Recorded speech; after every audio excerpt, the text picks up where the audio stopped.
Buenas tardes, amigos. Este es el programa Diálogos de Montoner. Bueno, hoy queremos seguir tratando el tema de la modernización de nuestras Fuerzas Armadas, particularmente la modernización de la Fuerza Aérea del Perú. Bueno, como ustedes saben, de pronto el gobierno o el presidente encargado, el señor José María Balcázar, anunció que el Perú iba por la compra de los F-16 Block 70. Horas después hubo un retroceso. Se señaló que se iba en ese camino, pero todo estaba en trámite, que deberían cumplirse los procedimientos. Lo cierto es que va quedando como conclusión sobre este tema tan importante que tanta audiencia convocatoria tiene de los peruanos, va quedando como conclusión que es el próximo gobierno, a instalarse el 28 de julio del 2026, el que tomará la decisión de comprar los 24 cazas de guerra que el Perú necesita para recuperar su capacidad disuasiva en la región. Y como ya hemos dicho en una serie, o se ha sostenido en una serie de entrevistas, en una serie de diálogos, todo parece indicar que el Perú avanza hacia un acuerdo geopolítico con los Estados Unidos y que por lo tanto la compra de los F-16 es una de las prioridades que está sobre la mesa. Preguntas que surgen. Chile tiene F-16 en otras versiones anteriores, pero digamos tiene F-16. Igualmente Argentina tiene ese tipo de avión. ¿De qué manera estas realidades complejizan la situación del acuerdo geopolítico de seguridad que el Perú tendría que avanzar a desarrollar con los Estados Unidos o no? ¿De qué manera se complican las cosas que exige todo este tipo de elementos de la realidad? Bueno, para hablar sobre estos temas, el día de hoy hemos convocado al general FAP Ordóñez, él es un mayor general FAP retirado, quien ha tenido la gentileza de aceptar esta conversación, que es una conversación geopolítica, técnica, sobre estos asuntos tan cruciales. Buenas tardes, general, gracias por el diálogo. Gracias, Víctor Andrés. Gracias por la invitación. Bueno, el próximo gobierno tendrá que tomar la decisión, esta decisión tan espinosa, porque, digamos, es una decisión geopolítica de mucha gravedad, pero también implica movilización de fondos a través de endeudamiento público que inciden, pues, en el curso de la economía general del país.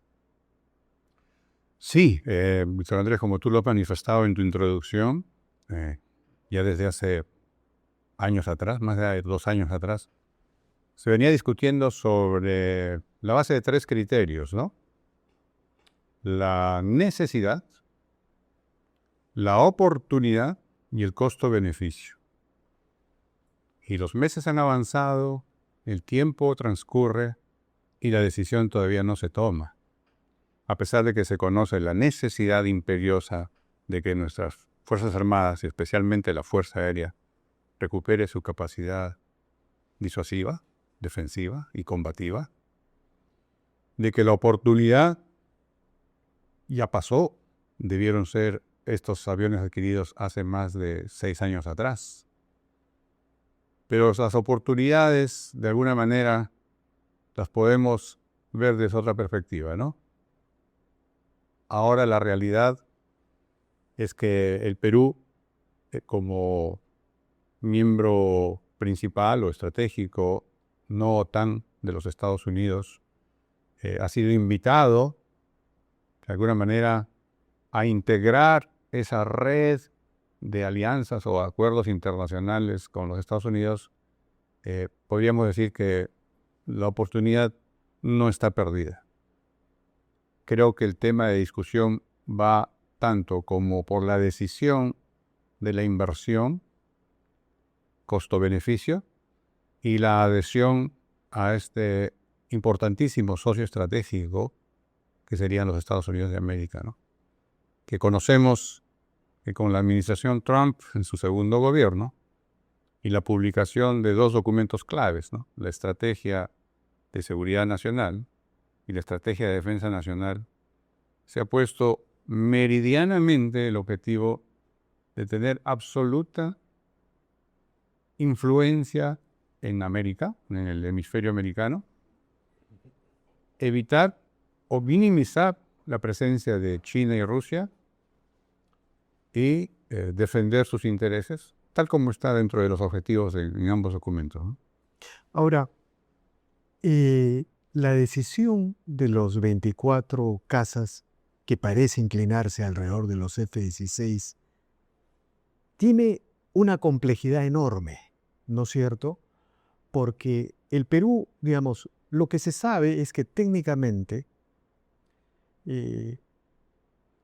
la FAP había decidido por los Rafale en términos de economía, en términos de geopolítica del vecindario. Tenemos los F-16 en Chile, los F-16 en Argentina, pero la fuerza del tema geopolítico es es como un huracán que sopla en la región que vamos por los F-16. Pero eso implica más gasto, ¿no? Implica una serie de condiciones que convierten este proyecto en viable. ¿Cuáles son esas condiciones?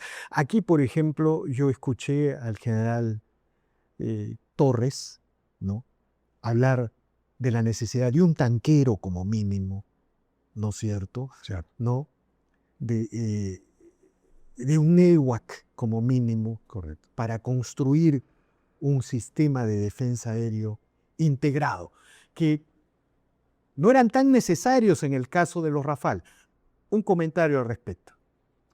Sí, hablar ya de una estructura de fuerza, en este caso fuerza aérea, y de sistemas de armas dentro de esta estructura de fuerza,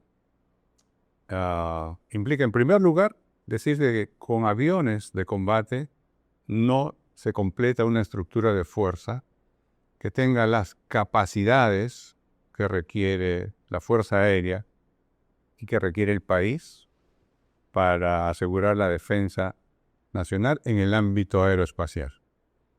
Entonces, a lo que dijo el general César Torres, me sumo yo también diciendo que debe complementarse la adquisición de los aviones de combate con aviones que puedan proporcionar información del campo de batalla, lo que le llaman la conciencia situacional. ¿Eso es el AWAC? El AWACS, ¿no?,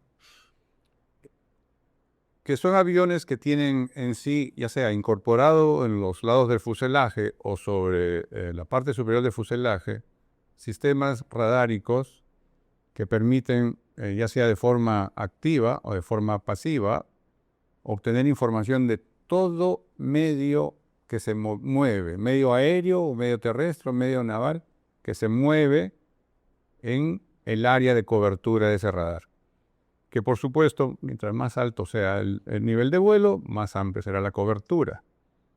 La enorme ventaja que trae tener AWACS es que permite que, a diferencia de los radares terrestres, que están ubicados en posiciones fijas y que tienen un alcance que muchas veces es limitado por las cordilleras o las montañas, los AWACS no tienen limitaciones para poder visualizar y poder comunicar las posiciones de esos objetivos, si fueran así, a la fuerza de los cazas interceptores que irían a interceptarlos.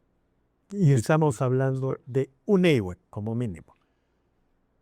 Bueno, no, yo diría que 3 AWACS necesita la Fuerza Aérea del Perú. ¿Por qué 3 AWACS? Porque las aeronaves no están disponibles el 100% de su tiempo. Requieren mantenimiento, tanto la aeronave y sus componentes internos. Estamos hablando de los cazas, de los F-16 o de los AWACS. De los AWACS. Entonces, tener un mínimo de 2 es, digamos, para nuestra realidad, cercano a lo óptimo. Pero lo óptimo es tener 3. ¿Cuántos tiene Chile? Chile tiene 3. Chile tiene 3 AWACS. Bajo ese criterio, si tengo uno en mantenimiento y uno en cierto grado de disponibilidad, por lo menos me queda un tercero mientras levanto la operatividad del segundo. Y dado lo extenso de nuestro territorio y nuestro mar, la cobertura de un AWACS no sería suficiente. Necesitaríamos por lo menos los 3 volando para cubrir todo el territorio nacional. Recordemos que no solamente las amenazas pueden ser barcos, factorías que hayan penetrado en nuestro mar soberano o en nuestro mar territorial, sino también en nuestra Amazonía pueden estar cruzando aeronaves que porten armas, o dinero o cocaína, ¿no? El general Torres también habló de la necesidad de los tanqueros, de un tanquero como mínimo. ¿Por qué un tanquero? Yo diría 2 tanqueros. Usted le sigue increíble. Sí. ¿Sabe por qué? Porque nosotros ya tenemos experiencia con Son los aviones que en el aire, digamos, abastecen de combustible a las casas de guerra. Uno de los principales, pero no el único, es el que fabrica la Boeing, que es el KC-135, que también lo tiene la Fuerza Aérea Chile. Nosotros tuvimos el Boeing 707, que era tanquero. Es decir, un avión que en sus compartimentos de ala y ciertos compartimentos de fuselaje almacena combustible y a través de unas mangueras o otros dispositivos que son fijos en los más modernos, el avión que requiere combustible, el avión de combate o el avión de transporte o inclusive un helicóptero adaptado, puede recargar combustible y seguir sosteniendo su autonomía en vuelo, ¿no? Recordemos que los aviones tienen un alto consumo de combustible. Si van a estar esperando en una zona de patrullaje, ese combustible se va a ir agotando y por lo tanto necesitan repostar. Una autonomía promedio de un avión de caza bordea óptimamente las 2 horas, pero si se requiere relevos o alcanzar una mayor autonomía o un mayor radio de acción, que son 2 cosas diferentes, es necesario que hayan aviones tanqueros que reposten de combustible a nuestros aviones de combate. ¿Usted está hablando de 3 tanqueros? 2 tanqueros mínimo. ¿Cuántos tiene Chile? Chile tiene 2. O sea, lo que usted está señalando es equipararnos. Un equilibrio. Un equilibrio en la capacidad disuasiva. Sí. Ahora, plantea estas cosas, estamos hablando de un incremento de presupuesto. Absolutamente. De más de 7.000 millones de dólares. Sí, yo he hecho ciertos cálculos, pero creo que 7.000 millones de dólares no nos deberían asustar. Es uno de los seguros, así como el seguro de vida, usted puede tener un seguro de vida el más caro de todos, el seguro de defensa nacional y seguridad para la prosperidad y el desarrollo de nuestro país en los próximos 40 años, vale más de 7.000 millones de dólares. Ah, no, por supuesto. Esa es una discusión que no tiene sentido cuando uno piensa en términos geopolíticos y mediano y largo plazo. Solo la izquierda suele dar ese tipo de debates. Sí, Porque ellos no quieren, en realidad ellos quieren que las Fuerzas Armadas se conviertan en una Guardia Nacional, no sea una Fuerza Armada. Y nosotros estamos en el centro, en una encrucijada geopolítica. Está el puerto de Chancay, está el puerto espacial, en fin, ¿no es cierto? Estamos en encrucijadas de consecuencias mundiales. Ahí permíteme, Víctor Andrés, hacer una digresión en cuanto a lo complejo que vendría a ser para el Perú adoptar una decisión de esta naturaleza, pero también desde el punto de vista, desde la perspectiva de los Estados Unidos, cuánto le conviene a los Estados Unidos que Perú se integre como un nodo emergente en esta red de alianzas que está fortaleciendo en el hemisferio americano, ¿no?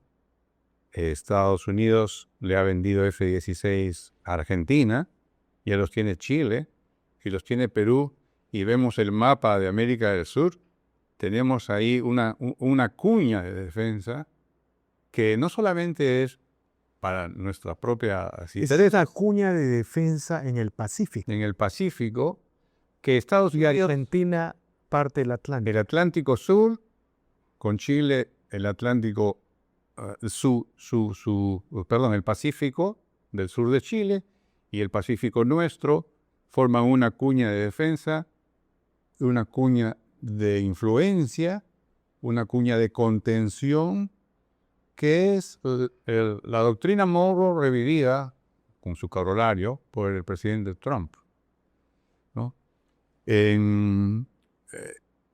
En la estrategia de seguridad nacional y en la estrategia de defensa nacional de los Estados Unidos, lo que hay que entender que sus alianzas son las que le dan el superpoder que tiene en el mundo, porque le permiten tener presencia, trato amigable con estados que forman parte de sus alianzas, para obtención de recursos, para proyección de sus intereses, de sus Fuerzas Armadas, y Estados Unidos ha ratificado en su estrategia de defensa nacional que 4 países, China, Rusia, Irán y Corea del Norte, son países a los cuales les tiene especial mirada y especial atención. Y si vemos el globo y los países que están en esas alianzas, vemos que Estados Unidos ha visto por conveniente que debe reforzar su presencia y su área de influencia en el Pacífico, porque las líneas marítimas de comunicación, que son, digamos, las arterias del comercio internacional, el 80% del comercio internacional va por esas líneas marítimas, entre Asia, o sea, entre Shanghái y Chancay, no hay nada que obstaculice a las flotas chinas. Efectivamente, y esa es la encrucijada del puerto de Chancay, ¿no? El puerto de Chancay es una concesión privada, como lo era el puerto de Hong Kong. O sea, es un enclave. Técnicamente es un enclave, más allá de que la SUNAT, las Fuerzas Armadas se puedan supervisar, pero técnicamente es un enclave, algo que nunca debió haber pasado en un esquema geopolítico del Perú. Debió ser una concesión, como todas las concesiones se producen, ¿no? Pero ese es otro tema. Con una salvedad. Sí. Una concesión siempre y cuando el Estado hubiera sido propietario o constructor de un puerto. Pero ahí de la nada, Costco con Volcán se asociaron, construyeron un megapuerto. Los APPs funciona eso. O sea, en el modelo de APPs uno entrega una concesión y el sector privado corre con la inversión, pero la concesión tiene un lapso de tiempo en el mediano y largo plazo. O sea, esa es la diferencia, pero esa es otra diferencia. Simplemente para cerrar, porque mucha gente dirá que yo favorezco a los intereses chinos. No. El puerto de Chancay está sujeto al control de la Autoridad Nacional Portuaria. No, eso sí. No, lo que pasa es que en estos esquemas geopolíticos siempre, digamos, en una tensión hay el temor geopolítico de cualquier potencia de que este tipo de puertos puedan ser usados dualmente. Digamos, ese es el gran tema de debate que los peruanos tenemos que saber manejar geopolíticamente, pero también buscando nuestros intereses comerciales. Eso, Víctor Andrés, es clave. Sabemos el interés que tienen los Estados Unidos, está escrito, está en sus documentos oficiales. Sabemos el interés que tiene porque entremos en su esfera de influencia. No, y tenemos que entrar. Tenemos que entrar. Y no tenemos otra elección. No, Entonces, ahí el tema es cómo gestionar nuestras relaciones internacionales y de geopolítica con los Estados Unidos. Pero, ¿sabe qué? Los tigres del Asia es un modelo muy interesante. Corea del Sur, por ejemplo, nuestro gran aliado, ellos tuvieron un acuerdo de seguridad con los Estados Unidos, pero comerciaron con todo el mundo. Es correcto. Digamos, cuando tú tienes un acuerdo de seguridad, las posibilidades de comercio incluso se amplían porque se levanta el temor geopolítico. Bueno, pero ese es otro tema. Ahora quiero preguntarle algo. Ahora, desde el punto de la perspectiva peruana y de la Fuerza Aérea del Perú. Claro. Va a haber un festival aéreo, o ya creo que hubo en Chile, donde se van a presentar los F-35. Sí, la FIDAE, Feria Internacional del Aire y del Espacio. ¿Qué significa esto? ¿Que Chile estaría en posibilidades de adquirir el F-35? Creo que es una exageración, ¿no? Sí, yo creo que es una exageración. Acá se va a presentar el F-16 en un show. El Block 70. No sé si va a ser el Block 70, pero se va a presentar aviones F-16 el próximo mes, en abril, si no me equivoco, 27 y 28 de abril, va a haber una feria aérea en la base aérea de Las Palmas. y va a venir el F-16. Ahora, ¿por qué va el F-35 a Chile? Porque es una feria internacional del aire y del espacio. Y no solamente va el F-35, van los aviones de caza más modernos en el mundo, porque cada país tiene el interés de exhibir internacionalmente las potencialidades y las bondades de sus aviones. Para que los Estados Unidos, mejor dicho, el gobierno y el Congreso de los Estados Unidos decidan vender el F-35 a Chile, tendría que pasar de un estatus, porque no lo es, Chile no es miembro no OTAN. No lo necesita, según algunos analistas, porque está alineado con Washington, y yo acá lo digo públicamente, y subordinado políticamente a Inglaterra. Pero los gobiernos van y vienen, y los tintes políticos van y vienen, y tener un F-35 en América del Sur, ¿para qué? Ujú. ¿No? Ahora, quiero hacerle una pregunta. Mire, yo veo los acuerdos geopolíticos de seguridad que mantiene Estados Unidos con los países, los tigres del Asia, Corea del Sur, por ejemplo. También analizo el desarrollo geopolítico, los acuerdos de seguridad que tiene con Israel. Estos bloques, estos países mantienen acuerdos de seguridad, pero por otro lado, a medida que van creciendo económicamente, complejizándose socialmente, geopolíticamente, van desarrollando su propia industria y tecnología militar. Por ejemplo, Corea del Sur, el KF-21, ¿no es cierto? Sí. ¿No? Ellos siempre han tenido F-16, pero ahora tienen el KF-21. Esto es una posibilidad para el Perú. El Perú debería también, mientras desarrolla su acuerdo geopolítico con los Estados Unidos, pensar en una relación de autonomía con Corea del Sur. ¿Es posible eso imaginar? Ya está pasando en las otras armas. Un comentario al respecto. Sí, yo creo que sí, y es muy importante. Sobre todo porque nosotros tuvimos una incipiente industria aeronáutica que lamentablemente por falta de interés político y de fondos de los gobiernos no le permitieron desarrollar, cosa contrario que sucedió con Chile, con Embraer, y que también sucedió con Argentina. Argentina fue capaz de producir el Pucará. Brasil es el segundo productor mundial de aviones de transporte regionales, el Embraer. Y Perú está coproduciendo para Corea del Sur partes y componentes del FA-50, que es el avión de caza ligero de Corea. El Perú ha ensamblado los KT-1, los aviones de entrenamiento primario. Es una especie de tucano. Sí, una especie de tucano, un modelo similar al tucano, O sea, versión coreana. tenemos tucanos en realidad en el Perú.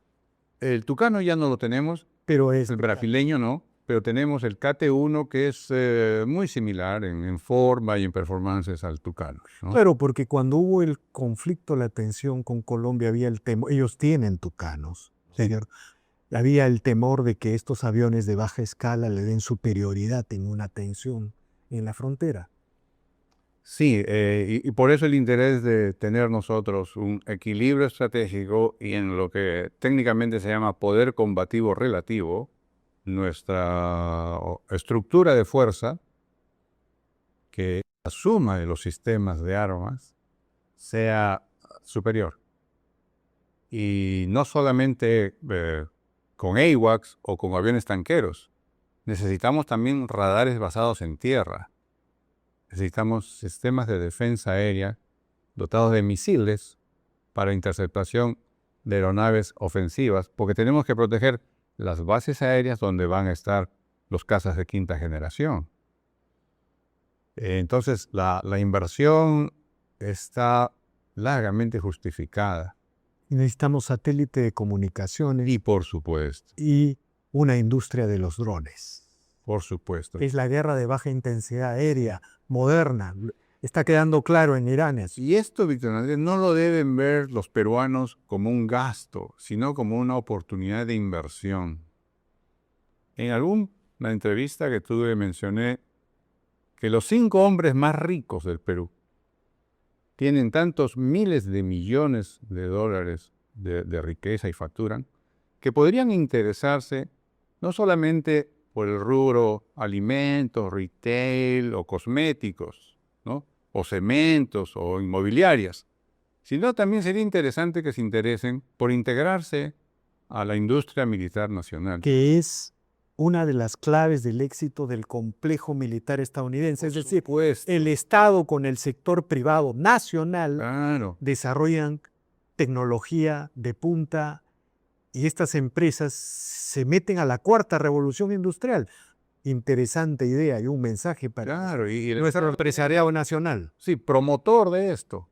Y tú has mencionado el puerto espacial. Tampoco viene a ser algo como extraño, pues. Cuando el presidente Kennedy anunció el proyecto de que Estados Unidos debería poner un hombre en la luna antes de que acabe la década de los 60, le dijo a un periodista, nos preguntan por qué escalar la montaña más alta, el Everest. Nos preguntan por qué llegar al Polo Norte. Nos preguntan por qué este y otro logro. Y nos dicen, no, es imposible. No es imposible. Ya la tecnología mundial y sobre todo la necesidad comercial de lanzar y reponer satélites que alimentan todo el sistema de comunicaciones y de Internet en el globo exige mayores números de lanzamientos cada año. Y el Perú tiene una posición privilegiada y una oportunidad de oro para esto. De acuerdo, general. Bueno, muy agradecido por esta interesante conversación, realmente muy ilustrativa, ¿no? Reveladora. Este es un tema de fondo. Es una política de Estado que no solamente tiene que discutirse en el próximo gobierno, no solamente tienen que discutirse entre todos los partidos políticos, sino en toda la sociedad. Si un país no tiene una política de Estado, una estrategia de seguridad nacional, bueno, nos estamos condenando a un imprevisto de extremada gravedad. Tercera reserva mundial de cobre, el desierto más rico del mundo, una de las mayores reservas de agua dulce, un mar enorme, lleno de riqueza, santo Dios. Si no pensamos en una estrategia de seguridad nacional para esos recursos, bueno, el Perú podría disolverse en medio de las tensiones y las grandes tendencias económicas mundiales. Sí, lo cual sería penoso, ¿no? Ya es tiempo de que si existe una clase política, tenga estadistas, hombres preparados en ver el país como una potencia regional, que se atrevan a invertir, que se atrevan a crecer y que gobiernen con eficacia y con honestidad. De acuerdo. Una última cifra que quería mencionarla, ¿no? Nuestra Contraloría reporta que cada año entre 24.000 y 25.000 millones de soles se pierden por la corrupción. Eso lo llevamos a dólares. En un año tendríamos 2 escuadrones de 48 aviones de combate. Imagínese. Bueno, general, muy agradecido por estas interesantes declaraciones. Seguiremos conversando sobre estos temas. Le reitero mi agradecimiento. Y bueno, ojalá que los políticos, los gobernantes, la sociedad interiorice este tema tan fundamental. Gracias. A ustedes, doctor Andrés. Bien amigos, esta ha sido una nueva edición de Diálogos del Montonero. No olvide de suscribirse al canal, dejar su comentario. Así este proyecto avanza y se consolida. Muchas gracias.